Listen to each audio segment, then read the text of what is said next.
35,000 feet की ऊंचाई, 180 लोग और 5 हाईजैकर्स। मौत सामने दिखाई दे रही और बचने का कोई तरीका नहीं। ये है कंधार हाईजैक का खौफनाक मंजर। जब तालिबान ने अपने आतंकवादी छुड़वाने के लिए भारतीय प्लेन IC-814 को बुला, आइए जानते हैं। 24 दिसंबर की शाम थी। ठीक घड़ी में 4:30 बजे काठमांडू के त्रिभुवन इंटरनेशनल एयरपोर्ट से इंडियन एयरलाइंस की फ्लाइट नंबर IC-814 नई दिल्ली के लिए उड़ान भरने को तैयार थी। लेकिन नेपाल के इस एयरपोर्ट की सिक्योरिटी भारत के किसी शहर के बस अड्डे जितनी भी नहीं थी। IC-814 में कुछ विदेशी पैसेंजर्स के साथ टोटल 187 पैसेंजर्स और क्रू मेंबर्स मौजूद थे और फ्लाइंग कमांडर कैप्टन देवी शरण ने इंदिरा गांधी एयरपोर्ट दिल्ली के लिए उड़ान भर दी। कॉकपिट में उनके साथ थे फ्लाइट इंजीनियर अनिल जागिया और को पायलट राजेंद्र कुमार। प्लेन अपने डेली रूटीन की तरह एयर स्पेस में दाखिल हुई और इस बीच प्लेन में 5 नकाबपोश हथियारों से लैस लोग प्लेन पर अपना कंट्रोल ले चुके थे। इनमें से एक चीफ उर्फ इब्राहिम अख्तर पिस्टल लेकर कॉकपिट में घुसा और कैप्टन देवी शरण को गन पॉइंट पर ले लिया, जिसके बाद बाकी 4 हाईजैकर्स ने यात्रियों को धमकाना और मारना शुरू कर दिया था। अब किसी को कुछ समझ नहीं आ रहा था कि आखिर हो क्या रहा है। प्लेन में हथियार कैसे आए, ये लोग कैसे आए और अब हमारा क्या होगा। अब कैप्टन ने चीफ हाईजैकर से पूछा कि वो क्या चाहते हैं और उनकी तरफ से जवाब में हुक्म मिला कि जहाज को लखनऊ के रास्ते लाहौर ले चलो। कैप्टन देवी शरण ने समझाने की कोशिश की, बताया कि प्लेन में लाहौर तक का फ्यूल नहीं है और जानबूझकर प्लेन की रफ्तार भी कम कर दी। लेकिन बदले में उन्हें धमकी मिली कि चूंकि वो गन पॉइंट पर थे इसलिए उनके पास दूसरा और कोई ऑप्शन नहीं था। लेकिन जब कैप्टन को पाकिस्तान के एविएशन डिपार्टमेंट ने लाहौर में लैंडिंग की परमिशन नहीं दी और साफ कह दिया कि आप पाकिस्तान एयर स्पेस में नहीं घुस सकते, पैसेंजर डरे हुए थे। आगे क्या होने वाला है किसी को अंदाजा नहीं था। बस बार बार प्लेन को ब्लास्ट कर देने की धमकी दी जा रही थी और इससे बुरा ये था कि अब तक देश को इस हाईजैक के बारे में ऑफिशियली तौर पर कुछ नहीं पता था।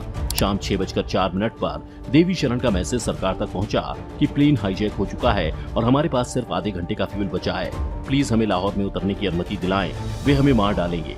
उस समय अटल की सरकार थी और तब के civil aviation minister Sharad Yadav ने मीडिया से कहा कि वो सब आसमान में है और पायलट के सिवा कोई कम्युनिकेशन नहीं है। आतंकियों के पास AK-47 है या पिस्टल, कुछ भी पक्के तौर पर नहीं कहा जा सकता है। ये सुनने के बाद पूरे देश में हड़कंप मच गया। अब सरकार को ये सिचुएशन हैंडल करना मुश्किल लगने लगा। वक्त बीत रहा था और फ्यूल खत्म होता जा रहा था। लेकिन अब तक देवी शरण हाईजैकर्स को विमान अमृतसर में लैंड कराने के लिए राजी कर चुके थे। प्लेन काफी देर अमृतसर एयरपोर्ट के ऊपर मंडराता रहा और आखिरकार करीब 7:01 पर लैंड हुआ। सरकार चाहती थी कि प्लेन ज्यादा से ज्यादा देर अमृतसर एयरपोर्ट पर खड़ा रहे ताकि कुछ प्लान करने का वक्त मिल जाए। लेकिन उन्हें पता था कि भारत कोई चाल चलने वाला है। इधर आतंकवादी पायलट्स को बार बार टेक ऑफ के लिए कह रहे थे और पायलट्स एयर ट्रैफिक कंट्रोल से फ्यूल की गुहार लगा रहे थे। लेकिन दिल्ली से कमांड थी कि प्लेन को किसी भी तरह अमृतसर में खड़ा रखा जाए। जब फ्यूल आया तो हाईजैकर्स को उसमें कुछ गड़बड़ी दिखाई दी और उन्होंने पायलट के सिर पर पिस्टल रखकर उल्टी गिनती शुरू कर दी और कैप्टन देवी शरण से टेक ऑफ करने को कहा। आखिरकार बिना फ्यूल लिए जहाज एक बार फिर उड़ान भर चुका था। वक्त शाम 7:50। कुछ ही देर बाद जहाज लाहौर के आसमान में था। लाहौर एयरपोर्ट की बत्तियां बुझा दी गईं और परमिशन भी नहीं मिली थी लैंड करने की। लेकिन कैप्टन देवी शरण के पास कोई रास्ता नहीं था सिवाय जहाज उतारने के। फ्यूल अब सिर्फ कुछ मिनटों के लिए ही प्लेन को हवा में रख सकता था। आखिरकार लाहौर एयर ट्रैफिक कंट्रोल से परमिशन मिल गई, लेकिन सिर्फ फ्यूल लेने के लिए। रात 10:30 बजे IC-814 को दोबारा टेक ऑफ करना पड़ा। अब प्लेन में माहौल बिगड़ रहा था। प्लेन में मौजूद एक पैसेंजर ने जब वॉशरूम जाने की परमिशन मांगी तो प्लेन हाईजैक होने के कुछ ही घंटे बाद उन्हें चाकुओं के वार करके मार दिया गया। अब सबके चेहरों पर डर साफ दिखाई दे रहा था। लाहौर से टेक ऑफ करने के बाद प्लेन काबुल होते हुए मस्कट और फिर ओमान तक गया, लेकिन कहीं लैंड करने की परमिशन नहीं मिली। आखिरकार 25 दिसंबर की सुबह करीब 3 बजे प्लेन दुबई में लैंड हुआ। यहाँ फ्यूल भरे जाने के बदले 26 पैसेंजर्स को रिहा करने पर समझौता हुआ। रिहा हुए ज्यादा यात्री बीमार, बूढ़े और औरतें और बच्चे थे। इसके बाद प्लेन ने अफगानिस्तान में काबुल की तरफ उड़ान भरी और काबुल एयरपोर्ट की तरफ से विमान को कंधार ले जाने को कहा गया और 26 दिसंबर को सुबह करीब 8 बजे विमान कंधार हवाई अड्डे पर लैंड कर चुका था। इसके बाद प्लेन पूरे 6 दिन तक उसमें सफर कर रहे लोगों के लिए जेल बना रहा। इतना ही नहीं, इंडियन एयरलाइंस के विमान को हाईजैक करने वाले आतंकवादियों ने अपनी सिक्योरिटी की गारंटी के तौर पर एक तालिबान ऑफिसर को भी अपनी हिरासत में ले रखा था। अब सरकार और हाईजैकर्स के समझौते की बातचीत शुरू हो गई थी। उस वक्त अफगानिस्तान में तालिबान की सरकार थी। तालिबान ने शुरुआत में बंधक यात्रियों की रिहाई के बदले देश की अलग अलग जेलों में बंद 36 आतंकवादियों को छोड़ने, एक आतंकवादी सज्जाद अफगानी की लाश सौंपने और 20 करोड़ अमेरिकी डॉलर की रकम बतौर फिरौती देने की मांग की। इनकी मांगे सुनकर सरकार पूरा देश सख्ते में आ गया। लेकिन इस सिचुएशन से निपटना तो था और इसके लिए कई सख्त और तेज तर्रार ऑफिसर्स के साथ क्रैक कमांडो की टीम 27 दिसंबर को कंधार एयरपोर्ट पर उतरी। वहां पता चला कि तालिबानी लड़ाके पोजीशन लेकर खड़े हैं। हमले की पोजीशन पर तालिबानी थे। समझौते की बातचीत शुरू हुई। तालिबान की तरफ से कहा गया कि मौलाना चाहिए। अफसरों को अंदाजा ही नहीं था कि मौलाना है कौन, किसकी बात हो रही है। फिर बताया गया मौलाना मसूद अजहर की बात हो रही है, जो हरकतुल मुजाहिदीन का मुखिया है। बता दें कि मौलाना मसूद अजहर 1994 से जम्मू जेल में बंद था। उसे 1994 में तब गिरफ्तार किया गया था। दूसरा था उमर शेख, इसे पुलिस ने पकड़ लिया और तब से वो दिल्ली की तिहाड़ जेल में था। तीसरा आतंकवादी जिसको छोड़ने की मांग की गई थी वो था मुश्ताक जरगर।